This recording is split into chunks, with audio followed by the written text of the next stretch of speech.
그리고 일단 뭐 김진환 선배님이나 뭐 김학현 선배님, 뭐 최영수 선배님은 또 제독하시면서 워낙 잘 쓰고 계셔서 제가 이 닥치고 글쓰기 진행하는 목적에 대해서는 뭐 지난번에도 말씀드렸지만 일단 잘 쓰고 못 쓰고를 떠나서 매일 쓰는 이제 습관을 기르는 프로젝트입니다. 그래서 우리 정원희 선배님 같은 경우도 뭐 같이 하는 4인 4색 어제 또 오셨고 또 이거 또 같이 하시면서 글쓰기가 되게 쉽지는 않지만 그래도 매일 쓰다 보면은 조금씩 는다. 이게 그래서 닥치고 글쓰기라고 제가 이름을 줬고 이 강의를 하게 됐고 이제 책까지 출간을 하게 됐는데 그래서 매일 쓰는 습관을 기른다는 게 첫 번째고 두 번째는 이제 좀 자기만의 이제 또 루틴이 생기면은 또 자기만의 글쓰기가 있는데 스타일이 거기 플러스로 이제 뭐 다른 사람의 글쓰기나 제가 알려드리는 거를 좀 합쳐서 조금씩 이렇게 매일 좀 나아간다 이런 좀 생각으로 선배님들이 좀 글쓰기에 대해서 그냥 좀 수월하게 좀 다가왔으면 좋겠다 이런 의미에서 하는 프로젝트니까 뭐 너무 막 부담 갖지 마시고요. 그냥 제가 아침에 올려드린 팁하고 주제 갖고 그냥 쓰시면서 이제 제가 오늘 하는 이제 두 번의 강의 동안 어떤 이런 게 있구나. 그래서 아까 말씀드렸던 대로 재수강하시는 분들은 아, 들은 얘기인데 한 번 더 이게 또 못 들은 게 있으면 그때 한 번 더 체크를 해보시고 그걸 한 번 더 적용해보시고 새로 들으신 분들도 이런 게 있구나라고 한번 좀 체크를 좀 해주셨으면 좋겠습니다. 그래서 아무튼 오늘 같이 하시는 분들 좀 말씀 감사드리고요. 한번 시작을 좀 해보겠습니다. 네, 네, 알겠습니다. 일단 뭐 남겨주신 분들은 제가 다 이렇게 말씀드릴게요. 그리고 시간 내에 오신 분들은 선생님들 다 감사드립니다. 그래서 제 소개를 뭐 다시 드리면 일단 정확하게는 이제 7년째 글을 쓰고 있는데 제가 지난달 해보니까 이제 만 6년이 좀 넘었더라고요. 그래서 만 6년 동안 매일 쓰고 있는데 음, 사실 이제 글 쓰는 것 때문에 좀 많이, 가족들한테도 좀 욕도 많이 먹기도 했고, 근데 이제, 딱 하나 원칙을 세운 게, 보니까 이제 저도 인생에서 웬만하면 많이 타협을 하고 살았던 사람인데, 그 책 읽고 글 쓰는 것만큼은 그냥 어떻게든 바빠도, 뭐 술을 먹거나, 뭐 제가 아무리 바빠도, 이거는 꼭 지켜야 되는 제 루틴이다라고 이렇게 딱 그냥, 제 마음속에 딱 그냥 이렇게 마음을 먹으니까, 어떻게든 하게 되더라고요. 그래서 뭐 우리 김진환 선배 같은 경우도 뭐 걷기 뭐 또 뭐 이렇게 독서 글쓰기 뭐 이렇게 좀 하신다고 하시는데 뭐 그런 자기만의 루틴이 분명히 있으실 거예요. 뭐 운동을 한다, 뭐 글을 쓴다. 근데 저는 책을 읽고 글을 쓴다가 저는 이제 매일 했던 거다 보니까 그래서 하고 싶은 얘기는 뭐냐? 선배님들도 분명히 하나씩은 있으실 거예요. 내가 매일 이걸 계속 하고 있었던 게 있을 거예요. 뭐 무의식적이든 의식적이든. 그래서 저는 근데 독서와 글쓰기도 특히 글쓰기 같은 경우는 그냥 매일 조금씩 쓰시면은 확실하게 는다. 우리 옛날에 운동하면 글쓰기 근육 붙는 것처럼 글쓰기도 그렇게 좀 하다 보면 진짜 좀 수월해지실 거예요. 아마 한 달 해보신 분들, 뭐 김연 선생님도 그렇고 다른 분들도 보면 우리 대학님도 그렇고 보면 어떻게든 글쓰기가 계속 쓰다 보면 이게 이제 나도 모르게 조금 한 달, 두 달 지날 때마다 막 늘어나 있어요. 제가 해보니까. 예, 저도 6년 동안 하고 지금 7년째 쓰고 있지만 여전히 어렵긴 해요. 근데 그래도 예전보다는 쓰는 습관이 계속 이렇게 딱 갖춰지니까 그냥 써지긴 써져요. 근데 이제 그거를 이제 어떻게 더 이제 좀 더 발전시킬까 이제 그런 단계까지 갈 수가 있으니까 형님도 한번 그렇게 보셨으면 좋겠고 그래서 저도 매일 쓰다 보니까 이렇게 책을 계속 내게 됐었고 그래서 지금도 이제 원고를 계속 쓰고 있고 블로그를 계속 쓰고 있습니다. 그래서 저는 주중에는 회사를 다니고요. 그래서 이번 주에는 큰애가 이제 그 확진이 돼가지고 이제 재택근무를 하게 돼서 이번 주 내내 집에만 있다 보니까 저도 이제 저는 이제 음성이라 저는 괜찮은데 이제 좀 집안일 하다 보니까 또 일주일이 금방 가더라고요. 그래서 다시 한번 인사드리겠습니다. 저는 독서와 글쓰기를 좋아하는 직장인 작가 황상열입니다. 만나서 반갑습니다. 그래서 제가 계속 글을 쓰는 이유는 선생님도 뭐 계속 아시겠지만 어, 저는 일단 이게 제가 2017년도에 그때 한번 말씀드렸죠. 2017년에 썼던 글이에요. 그러니까 딱 5년 전에 썼던 글이라 딱 보시면은 지금 선배님들 쓰는 그 정도 분량이에요. 이게 딱 제가 복사를 해보니까 A4 한글에 한 반 페이지도 안 돼요. 이렇게 딱 붙이면은. 되게 별로 안 되죠. 이게 딱 블로그 하나 포스팅한 거예요. 근데 지금 뭐 김진아 선배님이나 뭐 김한 선배님 이 정도는 다 쓰시잖아요, 보니까. 그리고 저보다 블로그도 더 활성화되신 분도 많고. 근데 제가 글을 쓰는 이유는 여기 읽어보시면 알겠지만 이게 2017년도에 썼던 거니까 이제 2015년부터 제가 글을 쓰기 시작했거든요. 그러니까 저도 진짜 글을 쓰는 게 너무 어려워서요. 특히 5줄 이상 못 썼거든요. 그런데 그게 제가 매일 쓰고 그다음에 이제 글쓰기 수업을 듣고 뭐 이렇게 하다 보니까 이제 제 글쓰기 선생님이 이제 뭐 선생님도 아시는 이은대 작가님이세요. 그래서 저는 제가 이은대 작가님 2016년도에 서울에 처음 오셨을 때 이제 글쓰기 수업을 듣고 책쓰기 수업을 들은 다음에 이제 그 전에 저는 이미 2015년도에 우리나라에 있는 모든 책쓰기 수업 특강을 다 들어봤어요. 뭐 김태강 작가, 뭐 김도사라고 아마 들어보셨을 거예요. 김도사님, 뭐 저기 누구죠? 그 성체풀의 조영석 소장, 뭐 이런 하여튼 그 당시에 유명했던 책쓰기 강의는 다 들어봤는데 하여튼 그러다 보니까 제가 이제 계속 조금씩 뭐 했었거든요.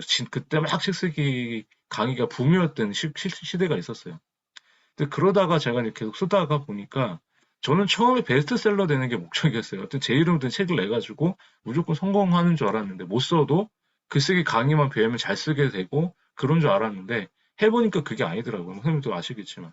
근데 지금은 제가 글을 쓰는 이유가 그냥 내가 쓴 글을 보고 선배님들 누구라도 여기 중에 한 분이라도 성 작가님 글 잘 봤어요. 도움이 많이 됐어요. 그런 얘기를 듣는 게 제가 지금 쓰는 가장 큰 동기부여가 되는 것 같아요. 그래서 선배님들도 여기 계신 뭐 정현 선생님도 그렇고 이선생님도 그렇고 뭐 일단 내가 글을 지금 힘들어서 쓴다. 그것도 제일 좋은데 일단 앞으로는 글을 써서 내가 다른 사람들한테 도움을 주고 싶다라는 마음을 처음 가져보면 그것도 글 쓰는데 큰 동기부여가 된다. 일단 좀 말을 드리고 싶어요. 그래서 저는 이 네 가지로 일단 다시 한번 말씀드릴게요. 그래서 뭐 정영 선생님도 어제 뭐 이렇게 저희 전자책 뭐 사인사살 때 말씀드렸지만 뭐 안 좋은 일이 있으셨잖아요. 근데 그런 거를 이제 벗어나기 위해서 저도 그랬거든요. 저도 10년 전에 정말 인생을 포기하고 싶었던 사람인데 그때 해고를 당하고 나서 되게 어둠 속에 막 묻혔을 때 제 글을 쓰면서 이제 저는 제가 세상 다 남탓만 했던 사람인데 쓰다 보니까 저를 제대로 알게 되더라고요. 맨날 도망만 다니고 인생에 대해서 내가 제대로 책임을 진 적이 없고 맨날 내 탓을 해본 적이 없고 인정을 안 하다 보니까 그러니까 집사람도 맨날 뭐라 해요. 그냥 근데 글을 쓰다 보니까 아 이게 내가 다 선택했던 내 문제들인데 그거에 대해서 제대로 알게 됐고. 그러니까 쓰다 보니까 그게 너무 힘들었어. 쓰면은 막 토해내고 이랬거든요. 쓰다 보면은 내가 너무 부끄러운 거예요. 내 잘못을 알게 되니까. 근데 쓰다 보니까 내가 힘들었던 거를 글을 쓰면 그 시간이 너무 좋은 거예요. 그냥 막 쓰면서 힘들고 막 슬픈데 쓰다 보면은 이제 막 치유가 돼요. 이제 그게 아 그래도 나도 잘 살아왔구나. 내가 잘 살아왔기 때문에 그 시점에 나를 내가 위로하는구나. 그래서 글을 쓰다 보면 위로가 되고 나중에 또 쓰다 보면 치유까지 돼요. 그러니까 글쓰기가 주는 힘이 그게 있다. 그리고 그렇게 하다 보니까 매일 저는 글을 쓰고 이렇게 하다 보니까 글쓰기 자체가 저한테는 무기가 됐다. 성장시켜주는 무기가 됐다. 그래서 한번 제가 글을 쓰면 이렇게 네 가지로 한번 말씀을 드리고 싶어요. 그래서 저는 글쓰기를 통해서 삶이 확 바뀐 건 아니에요. 막 정말 잘 됐고. 근데 그래도 10년 전보다 지금은 180도 바뀌었다. 그래서 선배님들도 저는 글을 쓰다 보면은 정말 내 삶에 대해서 한번 변곡점이 될 수 있다는 계기는 생길 수가 있다고 한번 말씀을 드리고 싶어요. 한번 여기 직접 들으시는 분들도 있고, 선배님 아니면 닥치고 쓰기 뭐 계속 하셨던 분들 중에 예전에 지금 23기째 진행하고 있는데 3기, 4기 때 했던 분들이 이제 책을 내셨어요. 같이 책 쓰기까지 하셔가지고. 그래서 그 홍명 선배님이라고 3기 때 하셨던 분, 그리고 홍주일 선배님이 이제 이번 달에 책이 나올 거거든요. 그래서 세 분의 이제 저자가 이제 제가 같이 진짜 닥터록 쓰기 정말 한 줄도 못 쓰셨던 분들인데 이미 좀 쓰셨는데도 불구하고 이제 그래도 자기가 봤을 때는 막 부끄럽다 하시는 분들인데 그분들이 두세 달 하시고 책 쓰기 하신 다음에 거의 1년 만에 이제 그 과정을 다 거치셔가지고 책을 냈었어요. 근데 그분들도 보면은 처음에 내가 낼 수 있을까 했는데 물론 이제 그 많은 분들 중에 소수이긴 하겠지만 그래도 그분들 매일 쓰셨던 분들이 그래도 매일 그 루틴을 가져가는 그런 거 갖고 아까 매일 쓰는 습관을 갖게 됐다. 그 한마디 자체가 저한테는 큰 힘이 됐어요. 물론 다 만족시킬 수는 없지만. 그래서 선배님들도 글을 쓰다 보면은 분명히 어떤 변곡점이나 터닝 포인트를 만날 수 있다. 그 모멘텀을 만날 수 있다라는 걸 한번 말씀을 드리고 싶었어요. 그러면 글쓰기란 무엇일까? 지금 아마 선배님도 쓰고 계시겠지만 글쓰기라는 이렇게 생각하셨어요. 첫 번째 정의는 지금 김준환 선배님이나 정원 선배님이나 김원 선배님이나 이승현 선배님이나 여기 지금 제가 보시는 선배님들 이런 선배님이나 자기가 갖고 있는 그 기억 중에 그 기억을 갖고 근데 그 기억이 어떠세요? 박윤 선배님 같은 경우 제가 한번 여쭤볼게요. 10년 전에 오늘 2012년 3월 12일 뭐 하신지 기억나세요? 저는 기억이 나요. 왜냐하면 2012년 3월 12일에 저는 2월 말에 10년 전에 2월 말에 해고를 당하고 지금 제 인생에 제일 암흑기였거든요. 그래서 제가 쓴 일기를 어제 봤는데 2012년 3월 12일 날 산책을 했대요. 아무도 없는 날 몰래 나갔다가 들어와서 방에 누워만 있었다. 그러니까 그 기록이 남아 있잖아요. 근데 선배님도 기록을 안 하면은 그때 뭐였는지 기억이 나세요? 그냥 어렴풋이 뭘 했던 기억이 나실 거야. 아, 2012년도에 10년 전 이맘때죠. 근데 그 기억이 희미한 기억이에요. 그죠? 확실하진 않잖아요. 근데 지금 시점에 내 시점에 10년이 지난 내 시점에 지금 상상력을 더해서 이루어진다라는 거예요. 그래서 어떻게 보면 예전에 뭐 예를 들어서 뭐 최현 선배님이 10년 전에 뭐 막 어떤 뭐 남편을 만났다. 남편을 만났는데 그때는 막 이 사람이 막 별이 반짝이고 봐도 너무 좋은데 근데 그 좋았던 기억은 희미해요. 근데 그때. 근데 지금 생각해 뭐 써보니까 아 그때는 그랬었구나. 그래서 글을 쓰다 보면은 그때 희미했던 기억이 내 상상력이 더해져서 뭔가 더 칠해지는 그런 느낌이 들어서 된다. 그래서 현재 과거 힘들었던 나를 현재 내가 위로한다는 내가 말씀을 많이 드렸잖아요. 10년 전에 그 기억이 희미해요. 근데 지금의 상상력을 더해서 글로 승화가 되면은 그게 하나의 글쓰기가 된다. 하나 더. 지난번에 말씀을 안 드렸는데 제가 한번 생각을 해보니까 글쓰기라는 것은 지금 선배님들이 갖고 있는 나만의 것이 있어요. 뭐 이루다 선배님이 갖고 있는 자기만의 것들, 최현수 선배님이 갖고 있는 어떤 것들, 박윤 선배님이 가진 것들. 그런 것들을 나만의 것은 나예요, 나. 작가라는 사람 나고 내가 갖고 있는 것들을 어떻게 한다? 모두가 알고 있는 번호로 번역하는 행위가 글쓰기다. 그럼 모두의 언어는 뭐예요? 독자의 입장에서 보는 거죠. 그래서 어차피 글쓰기는 나 혼자 써도 돼요. 근데 일단은 내가 블로그에 쓰고 SNS에 글을 올리게 되면은 누군가는 볼 거란 말이죠. 내가 아는 가족이 볼 수도 있고, 나를 모르는 다수의 사람들이 볼 수도 있고. 그렇기 때문에 글쓰기는 이제 앞으로 선배님은 어떻게 생각하냐면 내가 문학을 쓰는 건 아니에요. 나만의 일상을 쓰고 내가 주는 내 생각을 쓰는 건데 내가 가지고 있는 것들을 모두가 볼 수 있고 모두가 이해할 수 있는 언어로 번역하는 행위가 뭐다? 글쓰기다. 이렇게 생각을 하시고 접근을 하시면은 조금 더 용이하실 거다 말씀을 드리고 싶어요. 그래서 왜 글쓰기일까? 그래서 고대, 현대 이르기까지 많은 유인들, 많은 석학들이 매일 자신의 꿈을 기록하고 글쓰기를 영혼의 대화로 생각을 했었어요. 그때도 한번 말씀드렸지만 예전에 지금은 뭐 최현 선배님도 아시겠지만 박윤 선배님도 그렇고 지금 내가 어떤 글을 쓴다고 했을 때 내 기록을 많이 남겨요. 그럼 뭐 이런 선배님도 뭐 내 영상을 찍고 뭐 좀 부끄러울 수도 있는데 지금 뭐 유튜브로 영상도 찍어서 남길 수도 있고 아니면 내가 뭐 막 디지털 그림을 그려서 NFT를 만들어서 올릴 수도 있고 아니면 지금처럼 글쓰기해서 남길 수도 있고 책을 낼 수도 있고 워낙 많잖아요. 그죠? 근데 옛날에는 어땠을까요? 그 고대 옛날 시간은 딱 두 개밖에 없었어요. 또 글이 나오기 전까지는 한 가지. 그림. 그림으로 해가지고 뭐 상형 문자로 남겼잖아요. 그죠? 그때 기록들이 남아있고, 그러고 나서 구텐베르크가 활자를 그 인쇄기를 만들기 전에 만들고 나서부터는 어때요? 그게 이제 막 그 인쇄가 되니까 대량 발행이 되잖아요. 그럼 그 전에는 어땠어요? 그냥 종이에다가 막 그냥 이렇게 막 뭐 중국에 보면 이렇게 종이에 적고 막 했었잖아요. 그렇게 기록을 했었단 말이에요. 글쓰기 그림밖에 없었거든요. 근데 많은 사람들이 글쓰기와 글쓰기와 그림을 통해서 특히 글을 쓰면서 뭐 아리스토텔레스나 플라톤이나 마키아벨리나 그런 사람들이 내 꿈을 기록하고 나를 돌아보고 영혼의 대화로서 한 명의 또 다른 나한테 얘기를 하는 그런 대화로서 글쓰기를 했다. 그래서 글을 쓰면서 나를 돌아보고 나를 내 꿈을 뭐 적고 또 내 미래를 얘기하고 그래서 글을 쓰다 보면은 그런 게 많기 때문에 한번 글을 써야 된다는 걸 말씀을 드리고 싶고 두 번째는 말씀하신 대로 지금 어떠세요, 선배님들? 내 기록을 남겨보니까 좋으세요, 안 좋으세요? 나는 내 기록을 남겨보니까 좋다 하시는 분들은 채팅창 1번 한번 남겨보시고 아니면은 2번 나는 그냥 쓴다. 뭐 기록해봐야 뭐가 좋냐? 한번 채팅창에 가서 보시겠어요? 모르겠다는 3번. 그쵸? 일단은 내 기록을 남기면은 좋아요.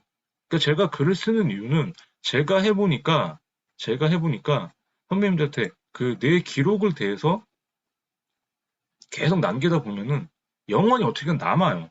지금 김연아 선배님이나 김한 선배님도 그 블로그를 내가 없애지 않는 한, 내 손으로 내가 삭제를 하거나 비공개로 돌리지 않는 한 그 기록은 영원히 남게 돼요. 그래서 저는 항상 말씀드리지만 만약 오늘 썼던 글을 내년에 한번 보세요. 그럼 진짜 다른 느낌이 드세요. 근데 어차피 기록이 남으니까 아, 내가 이런 글을 썼구나. 그럼 명확하게 기억이 나요. 저도 제가 옛날에 가끔 썼던 글을 보거든요. 내가 이런 글을 언제 썼었지 했는데 뒤져다 보니까 아, 그 시점에 이런 글도 썼었구나. 그래서 남이 봤을 때는 이런 기록을 보면은 아, 이 사람이 뭘 했구나 라는 게 남는다. 그래서 저는 글쓰기는 자신의 발자취를 남긴다라고 생각을 들어서 한 번씩 쓰셨으면 좋겠어요. 그래서 그 발자취를 남기는 게 결국에는 선배님 나중에 이 세상을 떠났을 때 다른 사람들이 그 기록을 보고 이 사람이 어땠구나, 아, 이 사람이 어떻게 살아왔구나, 라는 걸 볼 수가 있잖아요. 그리고 자식들한테도 줄 수가 있고. 그래서 저는 글쓰기의 힘이라는 게 그 기록의 힘을 선배님들의 그 살아왔던 발자취나 역사에 대해서 한번 남기는 것도 좋은 일일 것 같다는 생각이 들어서 글을 한번 써보시면 좋겠다 말씀을 드리고 싶어요. 그래서 한 번 더 가면 이제는 아까 말씀드렸던 글을 쓰다 보면은 저도 그렇지만 선배님 어떠세요? 제가 선배님들 쓴 글을 보면은 선배님들의 그 반성이나 아, 내가 했던 그런 것들이 나와요. 그러니까 결국에는 나를 돌아보고 아, 내가 어떤 사람이구나. 그러다 보니까 내가 어떤 사람인지를 알게 되고 또 그거에 대해서 나를 돌아보고 치유를 할 수 있겠구나. 이렇게 이제 말씀을 좀 드리는 거죠. 그리고 두 번째로 저는 자존심이 바닥이던 사람이었어요. 아, 자존감이. 자존감은 뭐예요? 나를 사랑하는 마음인데. 근데 제가 봤을 때 여기서 최윤숙 선배님 같은 경우가 자존감이 되게 그래서 많이 보이더라고요. 굉장히 나를 사랑하는 마음이고 계획적인 사람이신 것 같고. 근데 저는 자존감이 바닥이다 보니까 항상 남하고 비교를 많이 했었어요. 근데 글을 쓰면서 보니까 아까 말씀드린 제가 쓴 글을 보고 황 작가님 글을 되게 잘 봤어요. 황 작가님 감사합니다. 이러다 보니까 저도 되게 자신감이 조금씩 올라가더라고요. 그러니까 자신감이 올라가다 보니까 자존감이, 나를 사랑하는 마음이 조금씩 올라가더라고요. 그래서 자존감이 올라갈 수가 있다. 그래서 선생님도 글을 쓰면서 본인들의 글을 누가 봤을 때 막 댓글에 잘 썼어요. 뭐 김한 선배도 그렇고, 뭐 이승희 선배님도 그렇고, 그런 글을 그런 글을 독자들이 봤을 때, 아, 감사합니다. 도움이 많이 됐습니다. 그러면은 내 자존감이 올라갈 수 있다. 그리고 세 번째로, 대한민국 1%, 대한민국 1%, 작가가 될 수 있다. 그 1%라는 게 이제 매일 쓴 사람이 작가라고 했기 때문에 선배님 작가신데 저는 이제 그 책을 내는 진짜 저자가 될 수 있다라는 거죠. 그러니까 쓰다 보면은 대한민국 1%가 될 수 있는데 이거는 종이책 기준이긴 해요. 그러니까 제가 보니까 요새는 워낙 전자책도 많이 내고 그래서 아마 퍼센티지가 더 올라갔을 텐데 저는 전자책도 폄하하진 않아요. 근데 그래도 한번 그 책을 내기는 종이책을 한번 내는 게 왜냐면 분량 차이도 있게 하기 때문에 그래서 정말 계속 쓰다 보면은 하나의 작품을 만들 수 있는 저자가 될 수 있다라는 게 그래서 그게 정말 많지는 않아요. 책을 냈다고 하고 어디 네이버 인물 등록이 되면은 그래도 우리나라 전체가 다 되는 건 아니니까. 그리고 네 번째로 계속 쓰다 보면은 우리 김준환 선배님도 만약에 뭐 독서와 글쓰기를 계속 하시다 보면은 뭔가 선배님이 갖고 계신 콘텐츠를 만들 수가 있고 우리 김현 선배님 같은 경우도 이미 갖고 계신 뭐 타로라든지 뭐 이런 게 있으시니까 그런 거를 갖고 매일 쓰다 보면은 콘텐츠를 만들 수 있고 우리 박윤 선배님도 뭔가 갖고 계신 게 있으실 거예요. 그런 걸 갖고 콘텐츠를 만들 수가 있다. 그래서 한번 매일 쓰시면 좋겠다. 그리고 루다 작가님 같은 경우는 뭐 리뷰도 잘 쓰고 뭐 지금 에세이 같은 것도 잘 쓰시니까 그런 거를 계속 만들다 보면은 분명히 콘텐츠화 시켜가지고 할 수가 있고 최인석 선배님 같은 경우도 지금 하고 계신 어떤 자기 일이라든지 또 계획을 갖고 루틴에 관한 굉장히 계획적인 사람이기 때문에 그런 걸 갖고 콘텐츠를 만들어서 매일 쓰다 보면은 그게 하나의 자기만의 무기가 될 수 있다라는 거를 말씀을 드리고 싶어요. 그래서 퍼스널 브랜딩이나 전문가라고 했을 때 가장 기본적인 도구가 뭐냐? 글쓰기예요. 이제는 글쓰기가 되지 않으면은 내 자신을 드러낼 수 있는 시대가 안 됐어요. 근데 사람들이 자꾸 그냥 뭐 퍼스널 브랜딩 하라, 뭐 나를 드러내라고 하는데 책을 내자 하는데 책을 내려면은 결국은 글을 써야 되거든요. 근데 글쓰기가 안 된 상태에서 뭔가 나를 드러내겠다 하는 거는 어불성설이라고 생각을 해요. 그래서 저는 기본적으로 책을 읽고 글을 쓸 줄 알아야 그 다음에 퍼스널 브랜딩을 하고 내가 가진 콘텐츠를 찾을 수 있다라고 생각을 하는 사람이 됐거든요. 제가 해보니까. 그래서 글쓰기는 가장 기본적인 도구이기 때문에 지금부터 조금씩 쓰면 좋겠다. 그래서 그거를 제일 말씀을 드리고 싶어요, 이제는. 왜냐하면 뭐 세븐테크 뭐 이런 책들 보니까 보이시나요? 김미경 선배님 이런 책들 보면은 여기도 보면 결국에 뭔가 뭐 메타버스 하고 뭐 이렇게 얘기를 하는데 그것도 결국에는 내가 글쓰기 하려면 생각을 해서 써야 되잖아요. 그게 되지 않는 이상은 뭔가 서로 교류도 안 될 거고 들어가서 뭐 NFT를 만든다, 뭐 작품을 만든다 했을 때도 일단은 뭔가를 써야 될 거 아니에요. 그러니까 저는 글쓰기는 이제는 피할 수 없는 가장 기본적인 도구가 됐다라고 말씀을 좀 드리고 싶은 거예요. 근데 이렇게 계속 제가 얘기하고 있지만 글쓰기가 어떠세요? 지금 계속 쓰시면서도 뭐 쉬우세요? 아니면 어려우세요? 나는 글쓰기가 쉽다 하시는 분 1번, 그래도 어렵다 하시는 분 2번 한번 좀 남겨보시겠어요? 좋습니다. 2번. 안 남기시는 분들은 아직 안 쓰시는 거죠? 2번 그치? 예. 저도 그래요. 저도 계속 쓰다 보면 점점 어려워지고 있어요. 왜? 그 김한 선배님도 당연한 거고 김현 선배님도 당연한 거고. 왜냐하면 글쓰기는 희한하게 운동도 보면은 하면은 이렇게 수월해지고 막 이런 게 있는데 글쓰기는 수월해지긴 하는데 너무 이제 많이 알게 돼서 쓰기가 더 힘든 부분도 있긴 있거든요. 근데 다들 어렵다고 하시는데 제가 봤을 때는 정말 잘 쓰고 계세요. 어렵다 하시는 분들이 매일 쓸 수가 없거든요. 그럼 어떻게 하란 말이냐, 그죠? 일단은 쓰자. 일단 선배는 쓰고 있어요. 쓰고 계세요. 그래서 저는 그때도 말씀드린 글쓰기의 진화 과정이라는 게 뭐냐. 글쓰기는 이렇게 생각하셨으면 좋겠어요. 우리 박영림 선배님이나 이런 선배님 다 아시겠지만 지금 선배님들 재수강 하시는 분들은 아마 지금 여기까지는 오셨어요. 이제 다 작가로서 해서 한 번씩 돌아가셨고 일단은 이제 지금 쓰고 계신 새로 들으시는 분들은 쓰고 싶다. 근데 내가 쓰고 싶다고 해서 이제 쓰기 마음이 들었어요. 그래서 제가 뭐 황 작가의 뭐 강의를 듣거나 뭐 팁을 보고 뭐 어떤 책을 봐가지고 쓸 수 있겠다. 이제 그러게 또 마음이 들었어요. 여기까지 이제 마음이 들었겠죠. 동기부여가 돼서. 어쨌든 제가 일단 쓰자고 했으니까 써요. 썼는데 여기서 보니까 내가 한 줄도 못 쓰고 계속 지우고 완성도 못 하겠고 그럼 다시 돌아가요. 여기서 끝내자. 근데 여기서 다 쓴 사람도 있겠죠. 선배님들 중에 다 써가지고 포팅했어요. 썼는데 딱 갔더니 여기서 내가 이게 잘 쓴 게 맞나? 그러면 이제 본인들이 뭔가 부족한 게 이제 느껴지실 거죠. 그러면 여기서 요령과 기술을 뭐 책이나 제 강의나 뭐 이렇게 해서 알려드린 거를 이제 적용을 하겠죠. 그런 다음에 이제 이게 그러니까 계속 왔다 갔다 갔다 이렇게 반복이 되면은 결국에는 이게 익숙해지겠죠. 그래서 저는 이게 글쓰기의 진화 과정이라고 생각을 해요. 그래서 이게 만약에 쉽지가 않으면은 원래는 옛날에 오프라인 강의 했을 때는 같이 썼었어요.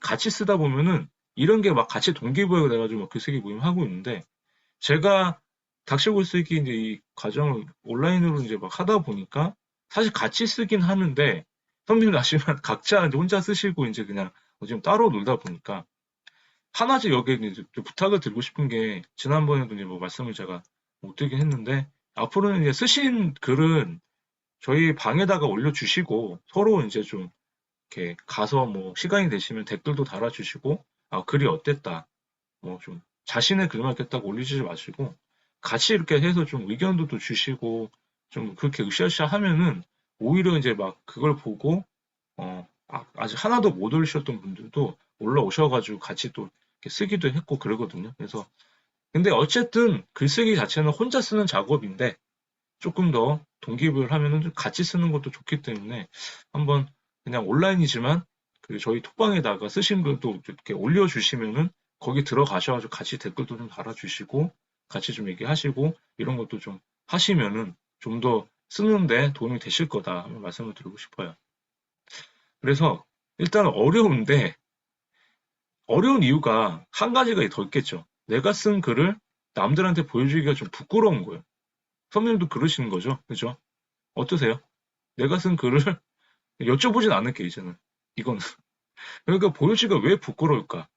보여주기가 부끄러운 게, 일단은 내가 내 치부를 드러내거나, 내가 그 내 지인들이 내 과거에 대해서 아는 게 사실 이렇게 썩 좋게 막 좋은 건 아니잖아요. 근데 그런 게 또 막 싫은 분도 계실 거예요. 그죠? 근데 굳이 나를 왜 드러내야 돼서 그렇게 내가 굳이 안 써도 될 얘기를 꼭 써야 되나? 그럼 어떻게 해야 되지? 그만 써야 될까? 그렇지만 이제 글을 쓰기 시작했다면은 제가 닥치고 쓰기 책도 그랬고 항상 말씀드리지만 일단 선배님들이 내가 글을 쓰고 싶다고 했으면은 다른 사람의 생각과 말부터 자유스러워 주셔야 돼요. 거기서 내가 벗어나야 되죠. 뭐 우리 루다 작가님이 뭐 남편이 막 뭐라 했다. 그러면 난 됐다. 내가 쓰고 쓴다. 뭐 최은수 선배님도 뭐 주변에 뭐 어떤 동료들이나 그런 사람들이 야, 왜 그런 글을 쓰냐? 아, 그냥 내가 쓰고 싶은 대로 내가 쓴다. 네가 뭐 이렇게 얘기를 하냐. 그렇게 하시는데 그런 거에서 좀 자유스러워야 된다는 거 말씀을 좀 드리고 싶어요. 아, 늦게 들어오신 분들도 좀 비디오는 오픈하실 분 오픈해 주시고 좀 부탁 좀 드릴게요. 근데 항상 제가 말씀드리지만 다른 사람이라고 이렇게 막 뭐라 하는 사람들은 나를 아는 사람들이에요. 나를 아는 사람 극소수에. 그 100%가 있다면 한 1%에서 2% 되는 가족, 동료, 친구들. 그 사람들만 선배님들 뭐라 해요. 그리고 나서 저처럼 만약에 책을 내거나 아니면 블로그가 좀 활성화가 되면은 저를 모르는 사람들이 댓글을 달긴 해요. 이렇게. 저를 모르는 사람들이. 저를 모르는 사람들이 댓글을 달긴 하는데 미친 실패력 책을 내고 나서도 진짜 제가 당신이 그렇게 했던 실패가 그게 실패냐? 뭐 그게 뭐 여자한테 차이고 뭐 연애하다가 실패한 게 그게 실패담이냐? 뭐 이렇게 해가지고 댓글을 다는 사람도 있었어요. 근데 거기다가 이런 쓰레기 책을 왜 내냐? 막 이런 댓글도 있었어요. 근데 그런 댓글 아시죠? 막 연예인들이 막 자살을 하고 이러는 거 보면은 진짜 그 악성 댓글이 진짜 나도 알게 모르게 막 이렇게 비수가 꽂히게 돼요. 근데 나를 아는 지인들이 보면 뭐 김연 선배님도 뭐 자식이 아빠 왜 그런 글을 썼어? 그리고 뭐 황영 선배님 같은 경우 따님들이 엄마 왜 그런 글을 왜 쓰는 거야? 뭐 루다 작가님 것도 남편분이 왜 그런 글을 써? 근데 이런 게 보면은 진짜 그게 비수가 되긴 해요. 그쵸? 그렇지 않아요? 사람이라면 아무리 멘탈이 강해도 내가 쓴 글에 대해서 되게 비난이나 혹평을 당하면은 다시는 쓰고 싶다는 생각이 굉장히 안 들어요. 막. 그러니까 어제 어떤 프로인가 봤는데 그 한가인 그 배우가 나와가지고 그랬는데 본인도 뭐 아침에 어 이제 언제적 한가인이야 아줌마가 살림이나 하지 뭐 그런 댓글을 봤다는 거예요. 그게 그러니까 그걸 보고 하루 종일 기분이 안 좋았대요. 그 비슷한 경우죠.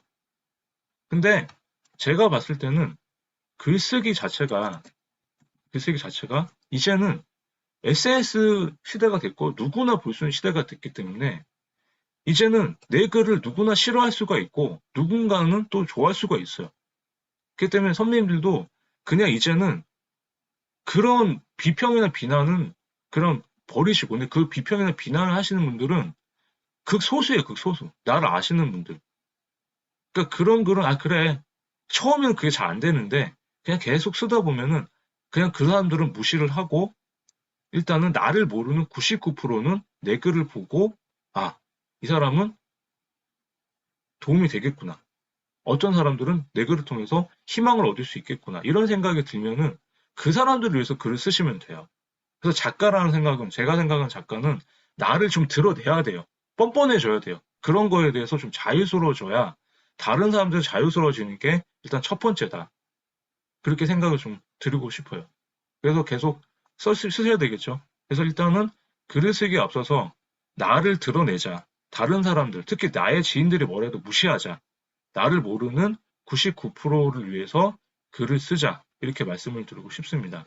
그래서 글쓰기를 대하는 자세는 일단은 다른 사람을 돕는 마음으로 이렇게 쓰셨으면 좋겠어요. 저는. 막 욕을 하거나 막 뭐 이렇게 저기 뭐 남을 비방하거나 이런 글 쓰지 마시고요. 다른 사람을 돕는 마음으로 글을 쓰셨으면 좋겠다. 그러면 글을 무엇을 쓰셨으면 좋겠까? 만약에 선생님 제가 글감을 안 드리고 그냥 본인한테 뭐라고 이렇게 드리면 되게 막 생각이 잘 안 나실 거 아니에요. 일단은. 그래서 저는 글을 이렇게 쓰면 좋겠다. 글쓰기 주제는 이미 다 나와 있어요. 뭐 사랑, 행복, 뭐 삶과 죽음, 항상 말씀드린 인간의 보편적인 주제는 다 나와 있다. 근데 왜 글이 다 계속 쓸까요, 사람들이? 김재환 선배님, 이승희 선배님, 김환 선배님, 박윤 선배님, 여기 계신 선배님들이 모든 선배님들의 그 인생이 다 다르기 때문에, 그 인생이 다 다르기 때문에 선배님들한테 그 다른 글이 나올 수밖에 없다. 그래서 사랑에 대한 얘기도 이로 작가님 쓴 거, 최현석 선배님 썼던 거 다 다르죠. 육아에 대한 얘기도 다 다를 거예요. 그래서 이미 있는 주제를 갖고 나만의 관점으로 좀 바라봤으면 좋겠다. 이렇게 말씀을 드리고 싶어요. 늦게 들어오신 분들도 화면을 좀 켜주세요. 못 켜주신 분들은 채팅창에 못 켜는 이유를 좀 남겨주십시오. 제 이따가 같이 또 얘기를 해야 되니까요. 그래서 선배님들도 일단 이미 있는 것을 갖고 그냥 자신만의 관점으로 쓰세요. 그러니까 스토리텔링이 들어가시면 돼요. 그래서 김재환 선배님도 잔잔한 글을 잘 쓰시고 김환 선배 같은 경우는 이미 타로나 이런 상담을 많이 하시다 보니까 사람에 대한 얘기를 많이 쓰시더라고요. 그런 글도 보면은 그런 그 특성들이 다 보여요. 같은 주제지만 다르게 나올 수밖에 없다. 왜? 그리고 선배님들 살아온 인생이 다 다르기 때문에. 그렇기 때문에 그냥 자신만의 인생을 얘기를 그냥 편하게 쓰십시오. 아시겠죠? 그런 다음에 이 네 가지로 한번 써보자. 이 네 가지로 선배님들. 이 네 가지 한번 쓰시면 좋겠다. 내 일상의 조각을 한번 쓰자. 이제는 뭘 써야 될지 모르겠다면 그냥 내 일상을 쓰세요. 일단 오늘 만났던 얘기, 오늘 들었던 강의, 오늘 들었던 어떤 전화 대화, 어떤 뭐 사람들 같은 그런 것들. 지금 김현 선생님이 하품을 하시는 것처럼 보면은 하품을 했던 내가 왜 하품을 할까? 이런 것들을 그냥 쓰시는 거예요. 그러면 그게 일기가 되겠죠. 내 일상을 썼기 때문에 일상의 조각을 쓰는 게 거기서 제가 말씀드렸죠.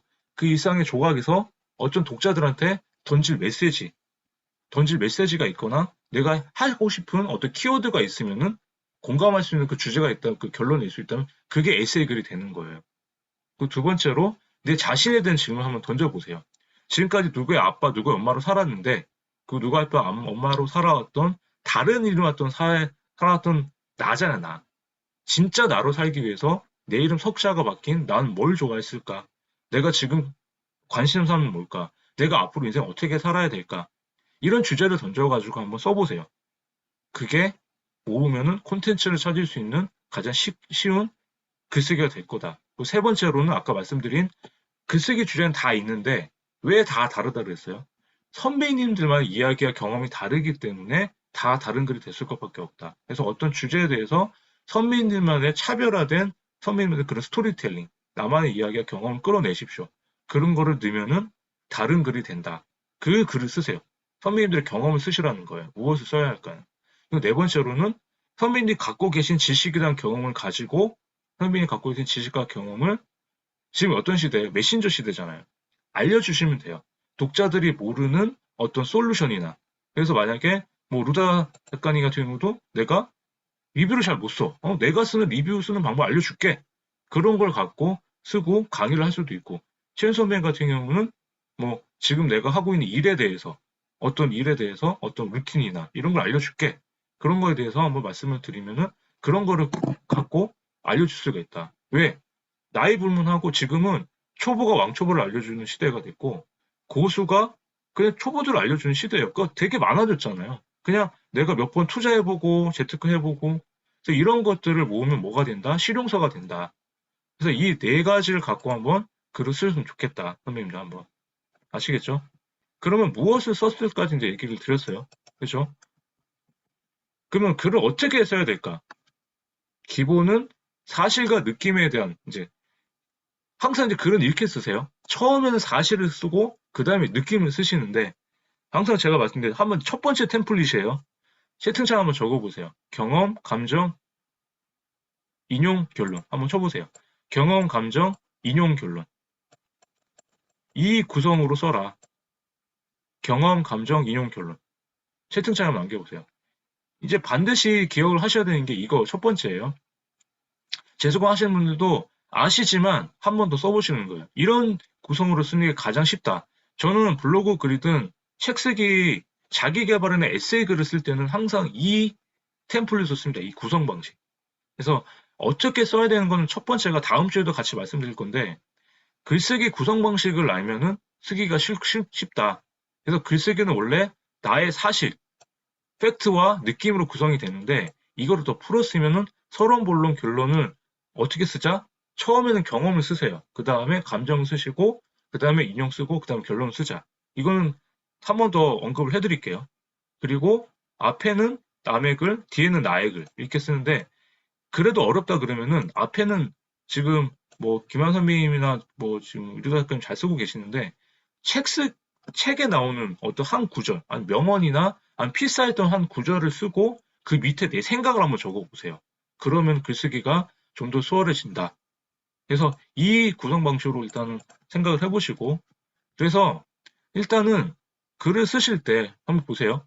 지금 내 눈앞에 보이는 것, 경험은 지금 내 눈앞에 지금 뭐 황상의 얼굴이 잘 보이는데 황상의 얼굴을 부었다. 있는 그대로 묘사를 하시는 거예요. 왜 그러냐면 있는 그대로 묘사를 하셔야 있는 독자들이 같이 생각을 하게 돼요. 감정이입이 되고 그거에 대해서 이렇게 상상을 하게 되잖아요. 그냥 나는 황상현 작가의 강의를 들었다 하면 그 밋밋한데 나는 얼굴이 부은 황상현 작가가 아침에 보인다. 이렇게 하면 이제 그 독자들이 읽었을 때 어떻게 보았을까? 그러니까 소설책을 읽으면 그런 게 나오잖아요. 그러니까 항상 내 눈앞에 보이는 것은 있는 그대로 묘사를 한다. 그러니까 경험은 시간 단위로 잘라서 묘사를 해서 써야 생동감도 살고 그래요. 그게 이 시제 개념까지 투입하는 이 세 번째 얘기랑 같이 연결이 되는 거거든요. 그래서 항상 선배님들 경험이나 내 눈앞에 뭐 관찰하는 글을 쓸 때는 있는 그대로 다 쓰세요. 그래서 오늘 만약에 황선 작가의 강의를 들었다 한 줄로 끝나는 게 아니라 아 7시다. 황선 작가가 링크를 안 올린다. 이 사람 자빠져 자나? 나 오늘 지금 졸려 죽겠는데? 이런 거를 그냥 하나씩 다 쓰시는 거예요, 글에다가. 그럼 좀 생동감이 살잖아요. 그죠? 그렇게 쓰는 거라. 그렇게 쭉쭉 쓰고, 그 다음에 아까도 말씀드린 느낌을 표현한다고 했을 때는 슬펐다, 기뻤다, 그냥 이렇게 쓰는 게 아니라 제가 뭐라고 그랬죠? 그 상황을 쓴다고 그랬잖아요. 슬픈 상황에도 쓰는 거예요. 선배님들한테. 한번 이따 보여드릴게요. 일단 설명하고. 슬펐다, 기뻤다. 그냥 뭐, 우리 애가 오늘 졸업을 했다. 뭐, 대학에 합격했다. 그래서 기분이 좋다. 이렇게 쓰는 게 아니라, 그 가서 아까 묘사를 하는 게 이거예요. 아, 만약 김지선 선배님, 뭐, 아드님이나 자식분이 대학에 붙었어요. 그러면, 아, 합격자 5분 전이다. 인터넷이 접속이 안 된다. 내 가슴은 미치겠다. 얘가 떨어졌는지 안 떨어졌는지. 내 아이도 같이 가슴이 뛰는 것 같다. 이런 식으로 묘사를 이렇게 하는 거예요. 그러면 있는 독자들이 어때요? 막 가시 막 두근두근 되고 막 얘가 합격을 했는지 불합격했는지 그런 게 나올 거 아니에요. 그런 식으로 있는 그대로 묘사를 하고 그 감정도 감성적 묘사라는 게 그 상황에 맞는 걸 쓰시는 거예요. 이렇게. 그래서 한번 요거는 한번 보여드릴게요. 그때 뭐 현명히 한번 보여드렸던 얘기긴 한데 만약에 어제 썼던 글을 한번 볼게요. 제가. 아빠 어디가? 아빠는 나쁜 사람 싸우러 가야 해. 엄마 말씀 잘 듣고 있어. 아빠 안 가면 안 돼? 안 돼. 우리도 살 수 있어. 아빠는 아이를 남겨두려 하지만 선뜻 떠나지 못한다. 딱 이거 읽었을 때 어떤 느낌이 드세요? 자꾸 아이가 눈에 밟히는 중이다. 생각이 드실 거니까 그러니까 이렇게 묘사를 하는 거예요.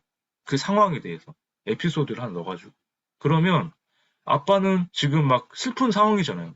막 그 나라를 지키러 가야 되는데 가족이 눈에 밟히는 거예요. 근데 아이도 아빠가 언제 볼지 나중에 아빠가 진짜 죽을 수도 있잖아요. 전쟁터에 가서. 그런 아빠를 영영 보지 못할까봐 울고 있다. 그 아이가 슬픈 거잖아요. 안 슬프세요? 제가 글을 잘못 썼나? 이런 식으로 쓰다 보면 이렇게 쓰는 연습을 하시라는 거예요. 이렇게 잘라서. 그래야 있는 독자들이 아, 이 글에 대해서 이 전쟁이라는 게 참혹하구나. 그래서 제가 소설책을 별로 좋아하진 않지만 많이 보는 게 묘사를 많이 하게 돼요. 그러니까 이런 게 감정적 묘사라는 거예요. 이렇게. 그래서 김한 선배님도 잘 쓰시고 김미아 선생님 잘 쓰시는데 김미아 선배님 같은 경우는 사실 보니까 이렇게 막 대화책 같은 건 잘 쓰지도 않으시더라고요. 이런 거를 한번 좀 묘사를 해보시면은 좀 더 좀 글이 좀 좋아지지 않을까 싶어요. 최인수 선배님도 그렇고 제가 보면 그리고 우리 루다나 작가님 같은 경우가 이런 걸 잘 쓰셔서 좀 한번 좀 선배님들이 좀 참고를 하셨으면 좋겠다. 그래서 이렇게 쓰는 게 묘사를 하시는 글이에요. 그래서 쭉 해서 제가 여기에 경험을 썼잖아요. 이게 경험 썼고 밑에 보면 이제 우크라이나가 침공을 해서 이제 제가 전쟁에 대한 제 생각을 쓴 거예요. 그러니까 이렇게 쭉 이렇게 내리면은 아 이게 묘사를 하면서 감정이입이 좀 되겠구나. 그래서 말씀을 드리는 거고 그리고 뭐 이거 같은 경우 지금 보면은 뭐 그 한소희 배우가 엄마가 사기쳐가지고 등쳐먹었던 그런 내용 쓴 건데 이 배우가 그래도 엄마 빚을 갚으려고 막 자기도 노력했고 이런 얘기를 쓴 거거든요. 그래서 뭐 부모가 자식한테 그러면 안 된다. 이제 그 얘기를 쓰고 싶었던 거예요, 제가. 그래서 이런 것도 쓰면은 이렇게 막 분노를 감추지 못했다. 그러면 제가 막 읽다 보니까 막 화가 난 거잖아요. 그죠? 그러니까 이런 식으로 그 상황에 대해서 이렇게 그 읽는 사람들이 읽었을 때 이 저자가 아, 어떤 느낌을 드는구나. 그런 식으로 이렇게 좀 풀어서 쫙 설명을 하면은 그 슬펐다, 기뻤다, 한 줄로 쓰는 게 아니라 이런 식으로 쭉 쓰면 좋겠다라는 거죠. 하나 더 보여드릴게요. 뭐 제주관 했던 분들은 또 그때 보셨을 텐데 그때 제가 항상 짧게 썼지만 그 에세이 공모전 나가서 상을 받았던 글이긴 해서 한번 보여드리는 거예요. 이게 제가 봤을 때 감성적 묘사를 제일 잘 썼던 글이에요. 내 인생의 가장 슬픈 밥상을 해서 제가 딱 10년 전, 2017년도에 쓴 거예요. 5년이 지났죠. 10년 전 2월인데 그때 해고를 당하고 나서 제가 이제 그 마지막 밥상을 이제 회사에서 먹던 그 글을 쓴 거거든요. 그래서 보시면은 10년 전 겨울 몇 번의 응급체험 겹쳐서 사장님이 갔다가 해고 통보를 받았다. 10년 전 2월이에요. 2012년 2월에. 그러니까 준비가 되는 참 막막했다. 앞으로 또 있을지 너무 진짜 그때 답답했거든요. 근데 집으로 돌아와서 아내에게 웃으면서 얘기하니까 괜찮다고 위로를 해준다. 그러다가 혼자 내 아내의 말을 너무 괴로웠다. 이제 며칠 안 남은 거죠.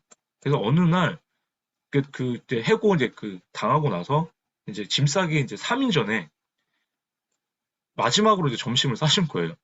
그냥 밥값이 없어가지고 그냥 점심 사가지고 도시락을 싸가지고 갔어요. 다 나가고 혼자 회의실에서 도시락 꺼냈는데 뚜껑을 열었는데 진짜 거짓말하고 먹는데 막 눈물이 막 계속 나는 거예요. 밥을 먹는 많은데 막 이렇게 눈물도 많은 남자라서 그러니까 먹을 때마다 너무 더러워진다. 어떻게 왜 이렇게 너무 못나고 초라하게 느꼈다. 이 글을 보면 어떠세요? 그냥 제가 그냥 밥을 먹는데 그 해고를 당할 텐데 그 느낌을 제가 그대로 쓴 거예요. 그냥 이렇게 짧게. 그래서 이렇게 쓰시는 게 뭐다?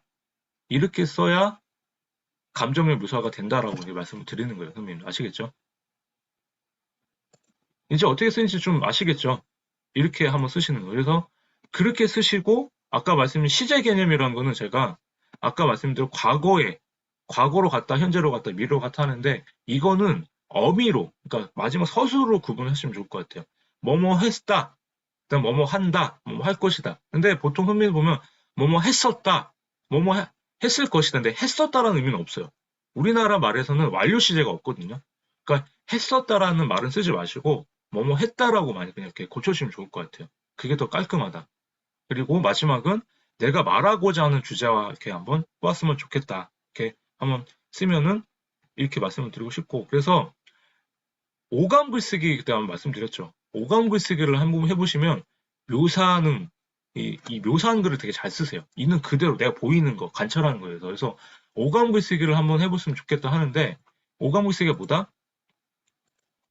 시각, 후각, 미각, 청각, 촉각을 해가지고 내가 눈에 보이는 거, 그 다음에 이게 냄새를 맡는 거, 그리고 그 음식, 미각 같은 경우는 이제 어떤 뭐 맛, 그리고 청각은 어때요? 청각은 들리는 거, 촉각은 만져진 그런 느낌에 대해서 한번 써보는 게 좋다.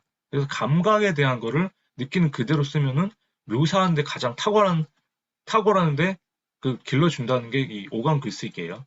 그래서 한번 보여드리면 그때 한번 본 글일 거예요. 아마 죄송하신 분들은 바람이라는 글인데 어떻게 보면 싸이월드 옛날 했을 때 막 되게 이불킥 술 먹고 막 그런 거 있잖아요. 되게 감성적인 글 그런 글이 오감 감성 글쓰기인데 보시면은 이것도 제가 2019년도에 썼던 글인데 퇴근길 지하철역에서 내려 집까지 걸어간다.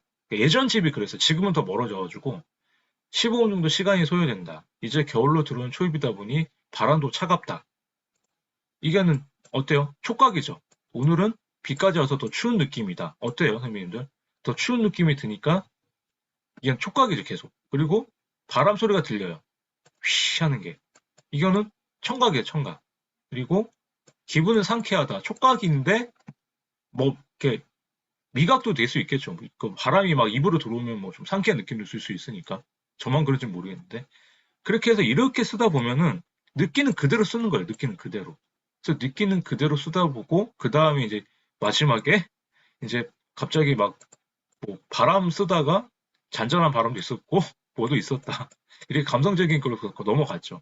그래서 이렇게 쓰다 보면은 선배님들이 그 느끼는 그대로 쓰면 묘사하는 글을 되게 잘 쓰게 되실 거예요.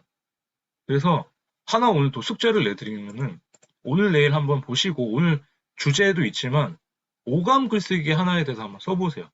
그래서 오늘 주제는 봄이라는 주제를 드릴 테니까 봄에 대해서 선배님들이 그냥 내가 보이는 거 오늘 어디 뭐 나가시거나 어디 나들이 나가실 거 아니에요.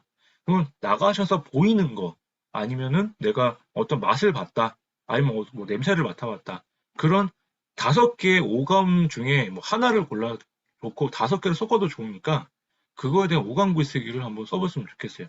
그래서 쓰셔가지고 편하게 쓰셔서 그냥 카페에다가 같이 공유를 해주시면은 같이 한번 보도록 하겠습니다. 그래서 봄에 대한 오감 글쓰기를 하는 게 오늘 숙제 하나 더 드리도록 할게요. 써보시면 많이 느실 거예요. 그럼 문장은 어떻게 쓸까, 선배님들? 문장은. 그러니까 쭉 일단 스태트로 가볼게요. 내용이 좀 많다 보니까 시간이 좀 지쳐야 되는데 문장은 어떻게 쓰느냐? 제가 문장을 짧게 짧게 쓰라고 말씀드렸잖아요. 문장을 짧게 짧게 써야 가독성이 좋아져요. 그러니까 아까 제가 한번 더 보여드리면 제가 요새 항상 쓰는 글을 보면은 되게 짧게 짧게 이렇게 쓰려고 하거든요. 보면은 이걸 보여드릴게요. 저도 좀 길게 쓰긴 하는데 보면 이제 좀 짧게 짧게 쓰려고 하는 게 뭐 많은 일이 있었다. 내가 계획한 대로 살아간 순간도 있었다. 있다. 이렇게 제가 쓰고 그 다음에 생각한 방향 흘러간 도 생겼다. 인생은 내가 만든 한 편의 소설이다. 한 페이지마다 내가 써내려는 것이다. 이렇게 짧게 짧게 쓰면은 가독성이 좋아져요. 그러니까 선배님들 보면은 뭐뭐 했고 뭐뭐 했으며 뭐뭐 했는데 뭐뭐 했다. 이렇게 문장이 길어지면은 사람들이 있는 독자들이 어디서 끊어야 될지 몰라요. 그 개념이라는 게. 근데 지금 보면 김연 선배님이나 뭐 김한 선배님이나 이미 이제 쓰셨던 분들은 그 짧게 짧게 잘 쓰세요, 보면은. 그리고 이미 또 제가 지금 처음 하시는 분들이 지금 또 그 아이디로 돼 있다 보니까 지금 매칭이 잘 안 되는데 잘 쓰시는 분 있고 또 길어지는 분도 계세요. 근데 문장은 어떻게 쓰자? 짧게 짧게 쓰잖아요. 짧게 짧게. 뭐뭐 했다, 뭐뭐 했다, 뭐뭐 했다. 그러니까 뭐뭐 했고 뭐뭐 했으면 뭐뭐 했다를 그냥 뭐뭐 했다, 뭐뭐 했다, 뭐뭐 했다 이렇게 짧게 쓰면 좋을 것 같다는 거예요. 주어, 목적어, 서술어만 남기고. 그래서 문장은 짧게 쓰는 연습을 하세요. 그래서 문장은 단문으로 쓰는데 짧게 쓰는 연습을 하시면서 짧게 왜 쓰냐? 읽기 쉬운 글로 쓰기 때문에 가독성이 좋아지기 때문에 짧게 쓰라고 말씀을 드리고 싶은 거예요. 네, 그래서 앞으로 쓰실 때도 문장을 짧게 쓰는 연습을 하시는데 그게 어렵다 하시면은 일단은 초고를 다 써놓고 나시고 초고를 쓰시고 난 다음에 그다음 제가 말씀드렸죠. 글은 초고는 양을 채우고 나서 그 다음에 고칠 때 한번 소리 내어 읽으면서 그때 문장을 짧게 짧게 끊어가지고 고치는 연습을 하면 더 쉬워지실 것이다. 그래서 그거는 반드시 생각을 하세요. 그래서 문장은 어떻게 하자? 짧게 쓰자. 그건 항상 염두를 해 두시고요. 그래서 글쓰기는 이제 앞으로 선생님 이렇게 쓰시면 좋겠어요. 글쓰기를 조금 더 향상을 시키기 위해서는 어떻게 할까? 제가 이제 질문을 던지고 제가 글감을 드리잖아요. 아니면 선배님 글감을 찾으셨어요. 질문을 먼저 해보세요. 내가 가지고 있는 인생관, 세계관, 가치관 이런 것들에 대해서 한번 생각을 해보세요. 그러면 지금 선배님들이 김전 선배님이든 김현 선배님이든 박윤 선배님이든 일단 가지고 있는 자기에 대한 인생관이 있으실 거예요. 왜? 저도 이제 40이 넘었고 저도 40은 살다 보니까 일단 40이 넘고 이제 막 오래 살다 보면 분명히 30이 넘고 40이 되면은 자신만의 성인이 되면 이제 자신만의 성향이 있잖아요. 자기만의 고집이 있단 말이에요. 자기만의 세계관이 있고 인생관이 있기 때문에. 그러면 내 인생관과 맞는지 아니면 내 꿈하고 목표가 맞는지 이런 5가지 질문을 가지고 그 글감하고 한번 매칭을 해보세요. 그럼 질문에 대한 답이 나오겠죠. 그럼 그 질문에 대한 답, 그러니까 행복이라는 어떤 주제를 줬는데 김전 선생님은 나는 행복이 싫어. 난 불행이 더 좋아. 예를 들어서 그러면은 내 인생관은 반하잖아요. 그러면 안 쓰셔도 되고 인생관하고 그러니까 반대니까 그럼 난 행복이라는 건 이렇게 생각한다. 그래서 그 글감에 대해서 내 성향이나 내 주제나 내 인생관하고 한번 질문을 던져보고 거기에 답을 찾아서 그거대로 그냥 쓰시면 돼요. 그래서 그냥 막 부탁들 쓰지 마시고 일단 글감이 좋으셨으면은 한번 질문을 던져보세요. 아, 이게 나하고 맞는지, 아니면 내 인생관하고 내 인생에서는 어땠는지, 아니면 뭐내 친구들하고 내 어떤 뭐 행복에 대해서 그런 추억이 있었는지, 이런 질문을 한번 해보시라는 거예요. 일단 질문을 던지면은 쓸거리가 나온다. 그러면 이제 쓸거리를 찾았다 그러면 질문을 했으면 답을 찾을 때는 지금 내가 어떤지, 지금 내가 어떤 생각이 나는지 일단 내 마음에 낙서하듯이 생각나는 대로 일단 적으세요. 그냥 이렇게. 선배님도 생각나는 대로. 일단. 그래서 그거를 일단은 꾸미지 말고 그냥 생각나는 대로 적어본다. 그리고 여기는 플러스로 내가 경험했던 것도 있겠지만 내가 해보지 못했던 것들에 대해서도 한번 상상 속의 여행을 한번 해보자. 플러스로. 그래서 소망했던 꿈이나 하고 싶은 것들이 있으면은 그런 걸 한번 또 생각을 해가지고 한번 또 적어보자. 그렇게 이 상상 속의 여행 같은 해보는 거는 생각의 폭이 더 넓어져요. 좀. 내가 하고 싶은 거에 대해서. 왜냐하면 이거에 대해서 내가 안 해봤기 때문에. 그러니까 항상 막 있는 경험만 갖다 쓰려고 하지 마시고 한 번 더 풀러 나가서 내가 못 해봤던 것들이나 아니면 내가 세계 여행을 못 해봤는데 거길 가면 어땠을까? 아니면 책 속에 있는 어떤 뭐 세계관에 갔을 때는 어땠을까? 무엇이 보일까? 이런 것들을 한번 해보신 것도 도움이 되실 거다. 그리고 네 번째는 일단은 내 눈앞에 보이는 것들, 선배님도 보면 관찰하면서 쓰면서 관찰해보자 하는데 이젠 작가라가 됐으면은 선배님도 이제 눈에 보이는 것들에 대해서 한번 직접 관찰을 해보셔야 돼요. 우리 김장 선배님 어떠세요? 관찰을 많이 하세요? 그냥 지나가다 그냥 김한 선배님은 관찰을 많이 하시는 것 같고 우리 박연 선배님 어떠세요? 그냥 지나가다 보면 그냥 그런가 보다 하세요? 저는 요새 지나가다 보면 그게 다 글감이 돼요. 그때 한번 말씀드렸죠. 막 얼마 전에 또 그런 일이 있었어요. 제가 그런 것만 보는 것은 모르겠는데 또 지나가고 이제 퇴근하는데 어떤 30대 커플 같아요.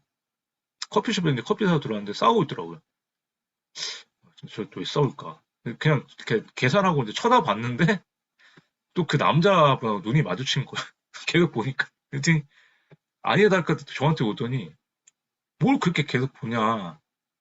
제가 아니다. 그냥 보인 거다. 그랬더니 또 막 시비를 막 걸라고 하길래 죄송하다. 내가 원래 글을 쓰는 작가인데 오늘 내가 쓸 거리가 없어서 그냥 이렇게 그냥 쳐다보고 그걸 갖고 그냥 본 거다 했더니 무슨 글을 쓰려고 했냐. 커플은 뭐 하여튼 싸우면서 사랑이 커진다 뭐 이런 글을 쓰고 싶었다 하는데 하여튼 뭐 그렇게 하다 보니까 그 말을 딱 하니까 그 사람이 피식 웃더라고요. 그랬더니 그 여자한테 가더니 뭐 갑자기 이렇게 둘이 나가더라고. 그러더니 저를 한번 씩 봐요. 그러더니 뭐 이렇게 하더라고요. 근데 나를 지칭하는 건가? 그랬더니 뭐 내가 또라이인가 보다.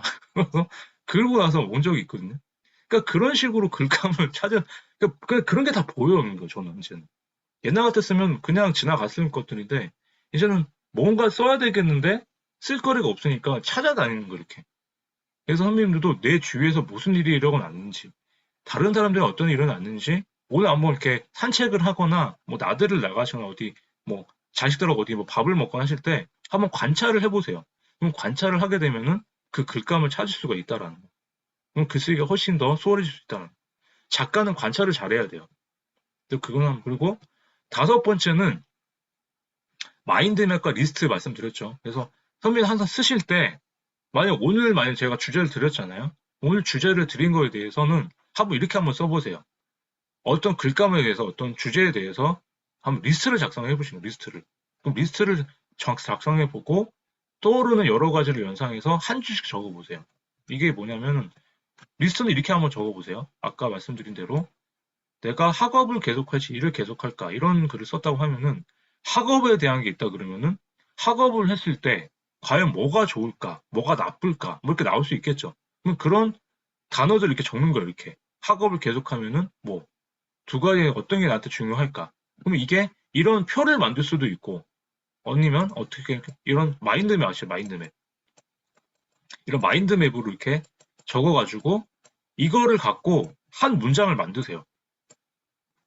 이 문장이 되면은 내가 이렇게 쓸 거리가 나오겠죠. 그래서 이거를 쭉 길게 풀어 쓰면 어떻게 된다? 이게 하나의 글이 될 수 있다.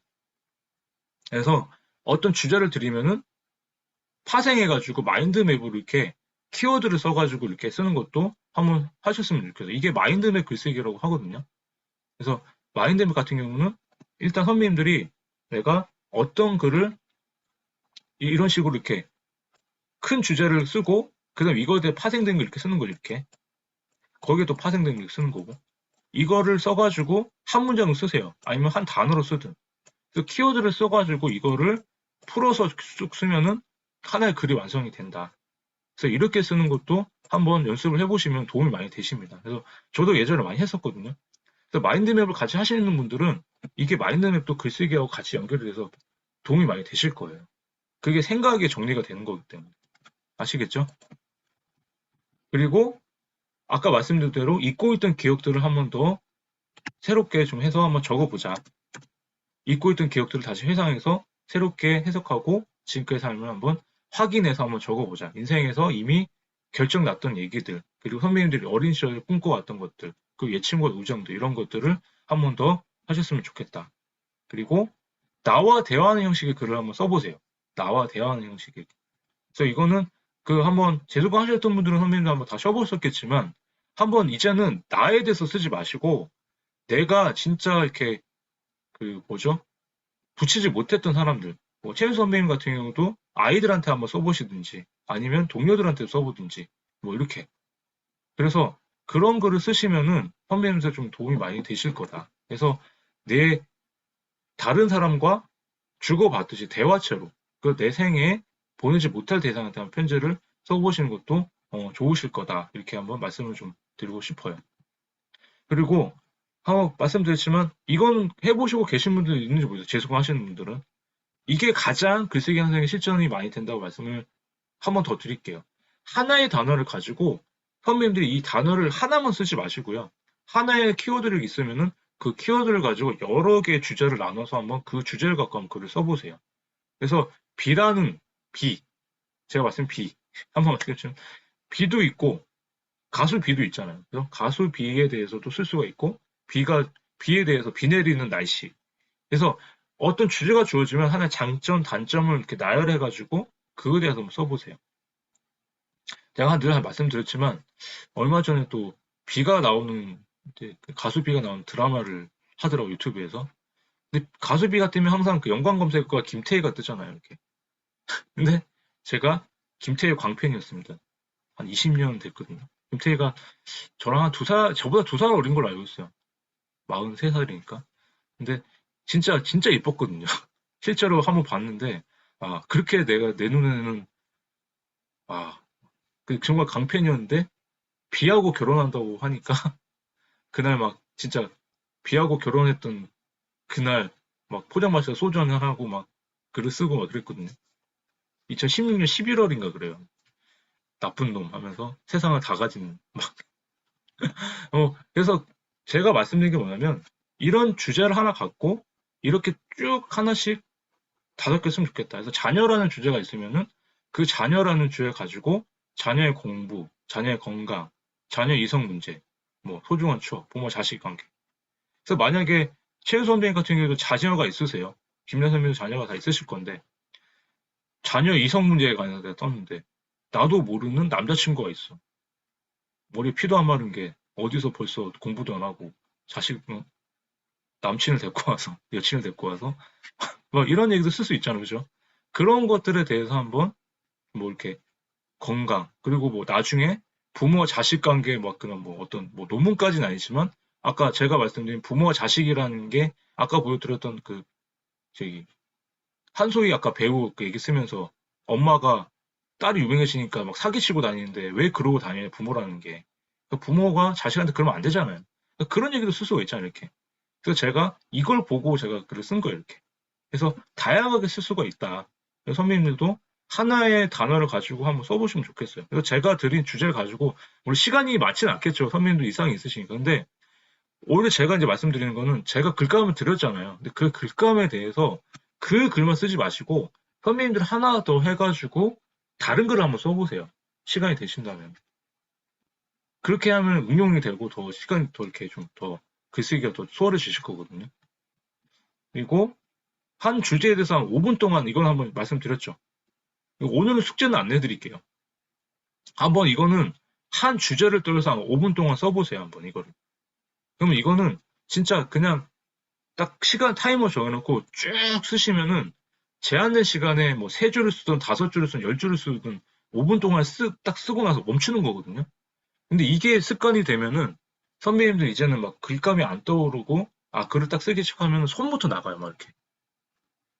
그런 습관을 길러주는 거기 때문에 한번 해보시면 좋겠다. 자, 이제 마지막으로 갈게요. 글을 쓰기 시작 가장 쉬운 방법들. 아까 말씀드린 첫 번째는 책에 인상 깊은 구조를 쓰고 자기 생각을 적어보세요. 선배님들. 내가 이제는 글쓰기가 아직도 좀 힘들다 하시면은 책에 인상 깊은 구조를 주고 자기 생각을 적는 게 가장 쉽다. 그러니까 저는 이거부터 했었어요. 책을 좋아했기 때문에 책에 나온 구조를 쓰고 제 구절에 대해서 이렇게 생각을 썼어요. 이렇게. 구절을 쓰니까. 근데 썼는데 이렇게 쓰다 보니까 두 줄밖에 못 썼어요. 근데 내일 다음날 한 줄 더 쓰려고 노력했어요. 그러니까 매일 세 줄, 네 줄 이렇게 썼는데 오늘보다 한 줄 더 쓰는 생각으로 이렇게 한번 써보세요. 이렇게 한 줄, 두 줄, 세 줄, 네 줄, 다섯 줄, 여섯 줄 이렇게. 그러다 보면은 글의 분량도 늘어나고 쓰기가 쉬워져요. 책에 인상 깊은 구조를 쓰고 내 제 생각을 한번 다시 적어보세요. 아시겠죠? 두 번째는 아까 썼던 경험, 감정, 인용, 결론의 구성 방식을 쓰세요. 이게 가장 선배님들한테 제가 글쓰기 초보들한테 가장 쉽게 쓸 수 있는 구성 방식을 말씀을 드리고 싶거든요. 그래서 제일 처음에는 선배님이 겪었던 경험을 쓰세요. 그래서 그거를 구체적으로 사실을 적고 묘사를 하시면 돼요. 그리고 두 번째는 감정을 쓰세요. 그 경험에서 겪은 자신의 감정이 어떤지 기록을 하세요. 그런 다음에 직접적인 감정 표현보다 어떻게 든 비유적인 표현과 사람들과 대화체를 통해서 독자에게 감정이 느껴지는 서술을 한다. 아까 그 제가 쓴 글 보여드렸죠. 그런 글로 이렇게 한번 쓰시는 거예요. 그 세 번째로는 이 글이 만약에 짧으면은 인용을 가져오시고 그냥 만약에 선배님들이 이 인용은 해도 되고 안 해도 돼요. 원래는 경험, 감정, 결론으로 이렇게 원래 쓰는데 글의 길이가 짧으면은 인용체를 갖고 오신 거예요. 인용을 해가지고 다른 책에서 명언이나 어떤 구절을 현재 글의 성격과 맞으면 가져 인용을 하는 거예요. 근데 요새는 인용을 많이 하면은 별로 안 좋아요. 인용을 많이 하면 많이 안 좋기 때문에 선배님이 봤을 때 그냥 인용을 많이 하시게 되면은 좀 안 좋은 글이니까 인용은 좀 덜하고 경험 감정의 글을 좀 많이 쓰시면 좋겠다. 그래서 경험 감정을 통해서 느낀 점이나 고쳐야 할 점, 방향 지시 등을 읽고 글을 끝마치면 된다. 그래서 경험, 감정, 인용, 결론 구성순으로 쓰는 게 가장 좋다. 그래서 나중에 쓰실 때 처음에 블로그 글 제가 쓸 때는 전 A4 한글에다 쓰거든요. 한글에 쓸 때는 A4로 한 장 정도를 써요. 한 장 좀 넘게. A4로 글자 크기 10으로 해가지고 자가 160% 해서 그래서 그거를 4분의 1로 줄여보세요. 4분의 1씩. 4분의 1 줄여가지고 처음에 경험은 실제로 있었던 경험을 쓰시고 뭐 사건, 사람, 책, 영화 등을 쓰고 두 번째는 거기에 느낀 감정을 쓰세요. 그 다음에 거기서 느꼈던 어떤 객관적인 아까 인용 쓰시고 그 다음에 결론에서 내가 하고 싶은 말이나 핵심 주제를 4분의 1씩 나눠가지고 이렇게 쓰면은 선배님들 쓰실 때 굉장히 좀 도움이 되실 거다 한번 말씀을 드리고 싶어요. 한번 이렇게 한번 써보세요. 아시겠죠? 그리고 과거에 일어났던 역사적 사건을 한번 이용하자. 그래서 지금 옛날에 이제 9.11 테러나 지금 같은 2차 세계대전 했는데 제가 아까 썼던 것 중에 전쟁이라는 테마로 쓴다 그러면 지금 러시아가 우크라이나 침공해가지고 전 세계적 문제가 되고 있잖아요. 그래서 그거를 갖다 쓰세요. 누구나 아는 역사적 사건을 갖다 써서 그걸 쓴 다음에 그 경험을 쓴 다음에 거기서 메시지를 던져보자. 그리고 9.11 테러 같은 경우도 제가 9.11 테러 같은 경우가 그때 군대 있을 때였는데 군대 있을 때 갑자기 비행기 2대가 이렇게 부딪히는 거예요. 근데 이때 막 사람들이 이렇게 막 뛰어내리고 막 했었잖아요. 그죠? 이렇게 막 뛰어내리고 했었는데 가족들에 대한 사랑에 대한 얘기 쓸 때 이 9.11 테러를 많이 인용을 했었죠. 마지막 죽을 때 아무리 바빠도 이제 인생의 순간 갑자기 죽게 됐잖아요. 막 일하고 있는데 비행기가 박았는데 이 높은 건물에서 뛰어내려 봐야 어차피 내가 살 수 있을지 생각도 안 들었던 거죠. 그때 마지막으로 엄마 미안해, 사랑해, 여보, 내가 정말 잘못했어. 앞으로 못 볼 것 같아. 비행기가 쳐들어와서 나는 지금 이제 이 세상을 떠날 것 같아. 그런 문자들 보면 되게 슬프잖아요. 그죠? 갑자기 죽게 된 그 상황에서. 그래서 그런 걸 갖고 한번 이 역사적 사건을 이용하면 좋겠다. 그리고 여기 선배님들도 똑같은 얘기지만 한번 강사분들 있을 수 있는데 강사분들도 있으신 책을 못 내는 경우 있어요. 나는 강의는 잘하는데 책을 잘 못 써요. 말은 잘하는데 글을 못 쓰겠다 하시는 분들은 이런 글을 한번 이렇게 한번 해보시면 좋겠어요. 그래서 제가 항상 그 소규모 이제 선배님들이 강의도 하실 거 아니에요.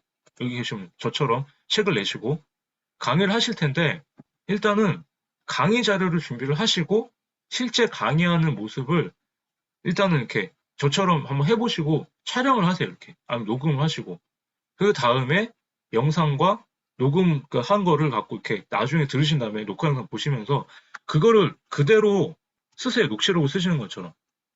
그 다음에 그거를 책 원고처럼 단락을 나눠가지고 이렇게 편집을 하세요. 그렇게 하다 보면은 그게 책 한 권을 완전히 쓸 수가 있거든요.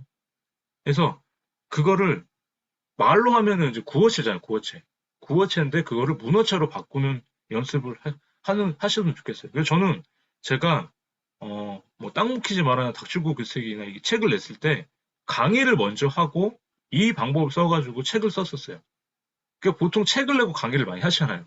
근데 강의를 먼저 하고 책을 쓰는 게 더 수월할 수도 있어요. 특히 재테크 책이나 이렇게 뭐 입문이나 자기계발 같은 경우는 어떤 강의를 위한 책들은. 그래서 혹시 김전 선배님도 어떤 내가 뭔가를 이렇게 콘텐츠를 만들고 싶다 하시면은 이 방법을 써가지고 하셔도 좋은 방법이 될 거다. 그리고 박연 선생님도 그렇고. 그래서 한번 이 방법도 한번 말씀을 드리고 싶고. 그리고 제가 지난번에 필사를 왜 하세요? 필사를 하는 거는 그냥 문장을 베껴 쓰라고 하는 게 아니에요. 필사를 하는 방법은 갖고 와서 선배님들 그 글쓰기 그 글에다가 직접 넣으시는 거예요. 박인 선배 같은 경우도 글을 쓰시다가 필사를 했잖아요. 그럼 좋은 문장을 갖고 와서 문장을 그 문장에서 주어하고 목적어만 바꿔가지고 한번 써보세요. 그럼 죽느냐 사느냐 그것이 문제로다라는 거를 먹느냐 안 먹느냐 지금 내가 죽을 것 같다 이런 식으로 그 좋은 문장을 가져와서 치환을 하는 거예요. 중간에다가. 그러면 그 좋은 문장이 들어감으로써 선배님이 썼던 글이 조금 더 세련될 수 있다. 그래서 모방이라는 거는 필사라는 거는 좋은 글을 갖다가 쓰는데 그거를 계속 좋은 글을 계속 자기 글에다 넣어보세요. 그래서 그 연습을 하면은 글이 좋아질 거다라는 걸 말씀을 드리고 싶고요. 그리고 글쓰기 전에 마음가짐은 똑바로 하시는 게 좋다. 선배님한테 말씀을 드리고 싶습니다. 그래서 아까 말씀드린 글쓰기에 대한 저는 좋은 글을 쓰자. 그래서 세상을 바라보고 타인을 대할 때 따뜻하고 공감하는 마음을 가지고 이렇게 쓰면은 좋은 글이 될 거다 말씀을 드리고 싶습니다. 그래서 저는 글감을 찾는 방법은 이렇게 한번 말씀을 드리고 싶어요. 저는 이제 쓸거리가 없잖아요. 막 쓸거리가 없어서 나는 지금 내가 뭘 했으면 좋겠다 하는데 우리 뭐 최현 선배나 고대현 선배님도 만약 글감을 찾고 싶다 하시면은 일단은 내 일상을 관찰하고 기록을 하십시오. 그리고 드라마와 영화를 보고 나서 아 여기서 내가 어떤 글을 써야 될까 한번 좀 찾아보시는 것도 좋을 것 같다. 그리고 쓰고 싶은 주제 칼럼이나 뭐 책을 보시면 좋을 것 같아요. 그래서 저는 한 번 더 제가 찾는 법 한번 알려드리면은 저는 만약에 오늘 쓰고 싶은 사랑 칼럼이다. 그럼 사랑 칼럼 이렇게 쳐보세요. 그럼 사랑 칼럼 이렇게 쳐보시면은, 그런 다음에, 쭉 보면 이제, 여기면 검색계가 더보기해가지고, 사랑에 대한 칼럼이 쭉 나와요, 뭐. 사랑에 대해 썼던 글이 쭉 나오거든요. 그럼 이렇게 들어가서, 이렇게 읽어봐요, 이렇게. 그러면, 동물에 대한 사랑이 인간 사랑으로 써놨네? 그럼 쭉 이렇게 보다가, 이렇게 보다 보면은, 내가 오늘 이걸 한번 써봐야 되겠다 해가지고, 그러면 지금 이 쓴 사람이 어떻게 썼는지 한번 분석을 해보세요. 이 사람이. 그럼 쭉 나오잖아요. 그럼 여기서 그대로 저는 갖고 와가지고, 글이라는 게 제가 말씀드렸죠. 똑같이 가져와도 돼요. 여기다가 내 경험만 다르게 넣으면은 그게 다른 글이 돼요. 그래서 선배님들이 새로 쓸 생각을 하지 마시고, 어렵다고 하시면은 남들 잘 쓴 글을 그대로 갖고 와서 거기서 이 사람 경험을 빼고 내 경험을 넣고 결론만 좀 바꿔 쓰세요. 그래서 제가 말씀드리죠. 글도 큐레이션, 짝짓기만 잘해도 좋은 글이 된다라는 거. 그래서 이렇게 한번 써보시는 것도 선배님들 글쓰기에 도움이 되실 거다. 그래서 글쓰기를 너무 어렵게 생각하지 마세요. 그리고 네 번째로는 어떤 사물의 현상에 대해서 다른 관점으로 한번 보자. 그리고 다섯 번째, 타인이 어려워하는 문제 해결책을 고민해 보면은 좋은 글감을 찾을 수가 있다. 이렇게 하면 될 것 같고요. 그리고 글쓰기 콘텐츠를 찾는 세 가지 방법을 한번 말씀을 드리면은 선배님들 이제는 지금까지 해왔던 일, 그리고 어떤 분야에서 선배님들 분명히 잘했던 게 있으실 거예요. 우리 김양 선배님도 글 보면은 막 직장 생활을 잘했던 그런 성과도 있으실 거고 실패도 있으실 거잖아요. 그런 거를 모으면은 선배님도 내가 20 몇 년 동안 직장 생활을 했던 노하우에 대해서 신입사원한테도 알려줄 수 있는 책도 쓸 수가 있어요. 그리고 현재 내가 관심이 있는 분야, 뭐 메타버스라든지 아니면 여기 글쓰기에 관심이 있다 그러면은 그 분야를 공부하고 계속 써보는 거죠. 그래서 그런 걸 갖고 콘텐츠를 만들 수가 있다. 그래서 이거는 글쓰기뿐만 아니라 선배님들 어떤 뭐 책쓰기 콘텐츠라든지 아니면 퍼스널 브랜드 콘텐츠 했을 때 이 세 가지를 갖고 한번 생각을 해보세요. 그러면은 선배님들도 1인 기업이나 이런 것도 하실 수가 있다. 말씀을 좀 드리고 싶습니다. 그래서 공감 가는 글 쓰는 법은 공감이란 게 뭐예요? 제가 이렇게 했을 때 뭐 공감이 별로 안 갈 수도 있고 갈 수도 있는 선배님들 쓰는 글을 보고 뭐 누군가는 감동을 받거나 누군가는 슬퍼하거나 누군가는 또 웃거나 누구한테는 정보성 글을 읽거나 누구는 흥미를 갖거나 그래 맞아 그랬었지 맞아 나도 그랬어 이런 얘기를 들었을 때 이런 느낌을 받았을 때 공감이라 하잖아요. 그래서 공감이란 글은 남의 가치가 않네. 그래서 선배님도 쓰셨을 때 어떤 문제점이나 그 문제점이 있다 그러면 만약에 박윤 선배님이 애를 키웠는데, 아이를 키우고 계신데, 내가 아이를 키워보니까 이런 해결책이 있어, 대책이 있어. 근데 그걸 모르는 사람들을 위해서 이런 문제점을 쓰고 대책을 써주면은 그 글을 보는 사람들이, 공감을 하겠죠. 그리고 아까 김진아 선배님처럼 직장 생활을 오래 하면서 되게 많은 일이 있었는데, 이런 상황은 이렇게 대처를 하고, 이럴 땐 이렇게 해봐. 이런 거를 대책을 써주면 어때요? 그런 것들이 공감이 되겠죠. 후배들이, 직장을 다니는 사람들이. 그리고 누구나 아까 이제 두 번째로 같은 맥락인데 누구나 겪는 일 가지고 공부를 하고 취업을 하고 결혼하고 육아하고 이런 같은 맥락에 있는 같은 고민을 갖고 있는 사람들한테 이런 자기만의 경험을 쓰시면은 그것도 같이 공감이 되겠죠. 그죠? 그리고 마지막에는 잔소리 하지 말고 제가 오늘 좀 잔소리를 많이 했죠. 제가 오늘 잔소리를 많이 하니까 지금 다들 어, 잘 듣고 계시지 모르겠는데 그래 말고 공감 가는 글은 뭐다? 결론을 짓지 말자. 결론을 짓지 말자. 그냥 같이 위로해주고 나도 이랬구나. 요새는 잔소리하면은 안 읽게 되고 사람들이 다 떠나가는 것 같아요. 근데 같이 공감을 하면은 그래 너도 애썼어. 잘하고 있구나. 이런 식으로 결론 내지 말고 글도 이렇게 결론을 내면은 그게 공감 가는 글쓰기에 가장 좋을 수가 있다. 이렇게 말씀을 좀 드리고 싶습니다. 그래서 글이 좋아지는 방법은 나머지는 다 잊으셔야 되는데 이건 꼭 기억을 하세요. 화려한 미사여구든 군더더기를 없애자. 오늘 장동건 같이 생긴 황상률이 강의를 하고 있다. 뭐 그런 말씀을 들으면 좋겠지만 그 화려한 미사여구는 빼고 나는 황상률 작가의 강의를 들었다. 이런 식으로 그냥 깔끔하게 쓰자는 군더더기 없이. 그래서 주어, 목적어, 서술어. 그래서 글은 항상 김진아 선배님 글이 참 깔끔하고 좋더라고요. 저는. 저는 딱 읽으면은 진화 선배님 글이 보면 되게 군더더기 없으세요. 그러니까 그런 식으로 잘 쓰고 계신다니까 그런 식으로 계속 쓰시면 됩니다. 그리고 문장은 길게 말고 짧게 쓰시면 돼요. 우리 저기 최윤석 선배님 글도 그렇고 이루다 선배님도 그렇고 제가 봤을 때는 가장 베스트라고 봐요, 진짜. 우리 최윤석 선배님도 굉장히 미사여구가 없고 굉장히 잘 쓰세요, 군더더기 없이. 그래서 제가 별로 이렇게 코멘트가 없는 게 그렇게 알고 계시면 돼요. 그리고 문장은 짧게 쓰자. 문장은 짧게 쓰면 좋을 것 같고. 그래서 고대한 선배님 같은 경우는 좀 길게 쓰시는 경우가 있는데 그걸 좀 짧게 쓰시면 좋겠다. 그리고 세 번째로 다 쓰고 나면은 소리 내어 읽으면서 좀 고쳐보자. 이렇게 해서 문장을 항상 쓰면은 채팅창 한번 적어보세요. 제가 아까 그걸 안 적었는데 오늘 제가 좀 말이 많아지다 보니까 좀 길어지긴 했는데 초고는 양을 채워놓은 거다. 채팅창 한번 적어보세요.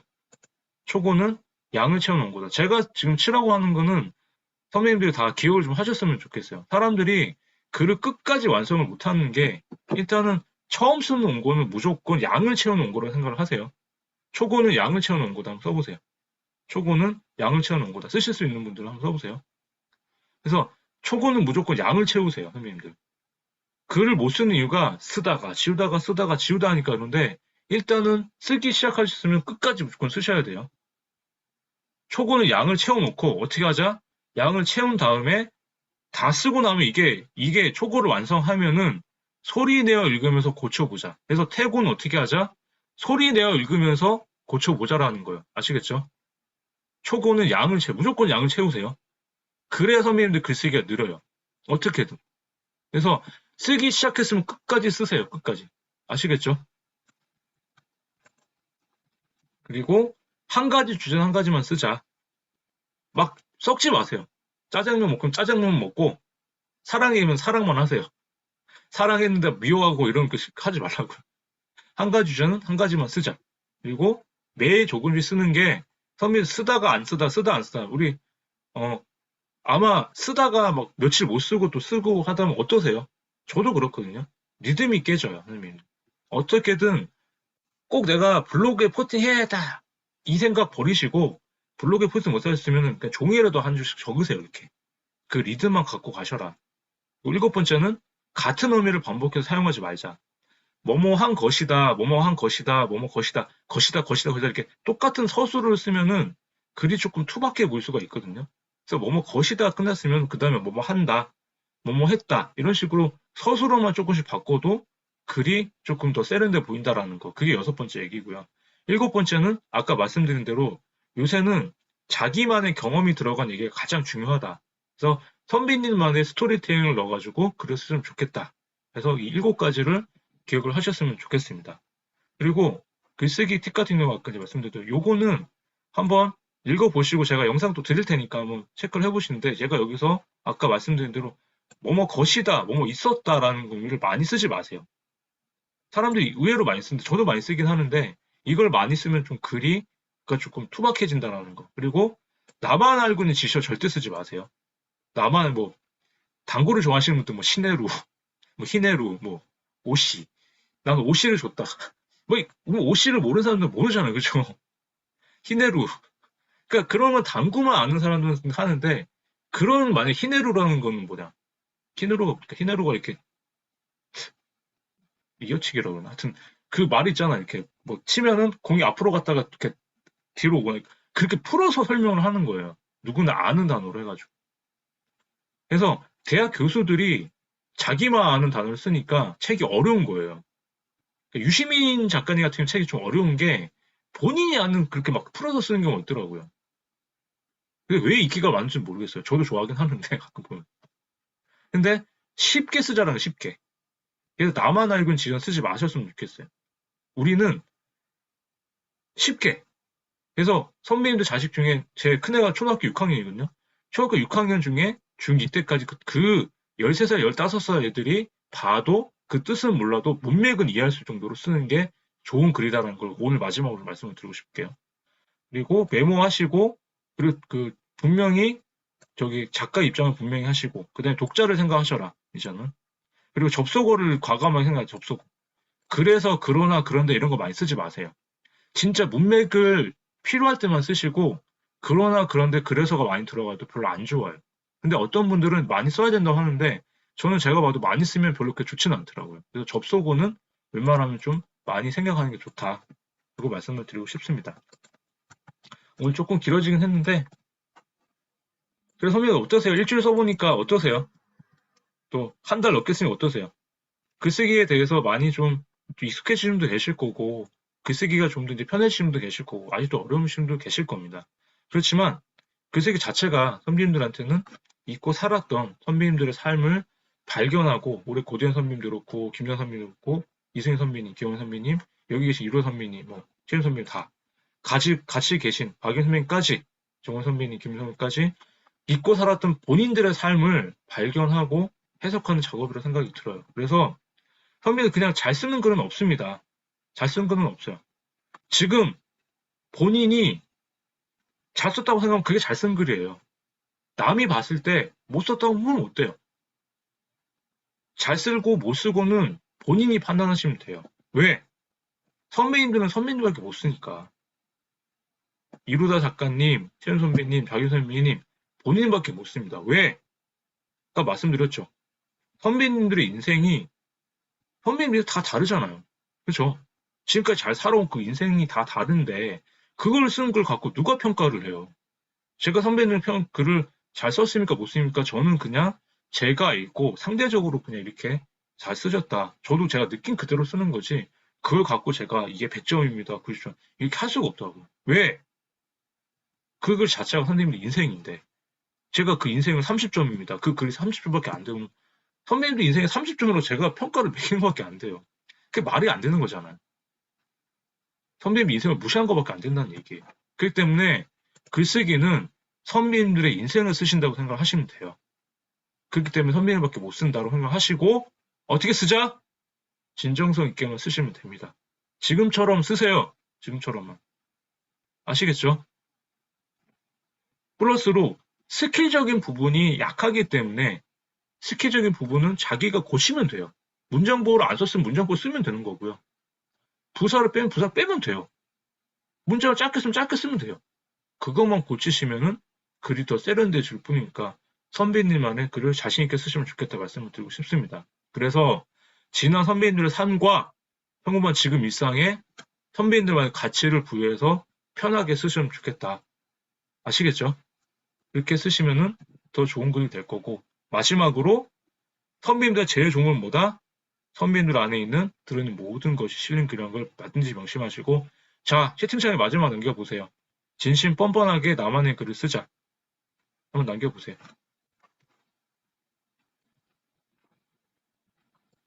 그리고 쓰시고 나서 쓰시면서 마이크 키시고 같이 제가 선창하면은 한번 따라해 주면 좋겠습니다. 자, 마이크 키시고 마지막으로 다 마이크 켜보세요. 진심으로 뻔뻔하게 나만의 글을 쓰자. 진심으로 뻔뻔하게 나만의 글을 글을 쓰자. 쓸 수 있죠. 진심으로 뻔뻔하게 쓰실 수 있죠. 그렇게 네. 쓰시는 게 1주차에 선배님들한테 말씀드리는 제 마지막 메시지입니다. 잘 들어주시고 감사드리고 기억은 순간이지만 매일 쓴 선배님들 기록은 영원히 남기 때문에 선배님들 쓴 글 하나가 다른 사람을 위로하고 인생을 바꿀 수 있다는 그 마음으로 오늘도 쓰시고 매일 쓰셨으면 좋겠습니다. 1주차 강의가 좀 길어졌는데 여기서 오늘 마무리하도록 하겠습니다. 매일 쓴 남자 항상 별이었습니다. 잘 들어서 감사드립니다. 감사합니다. 감사합니다.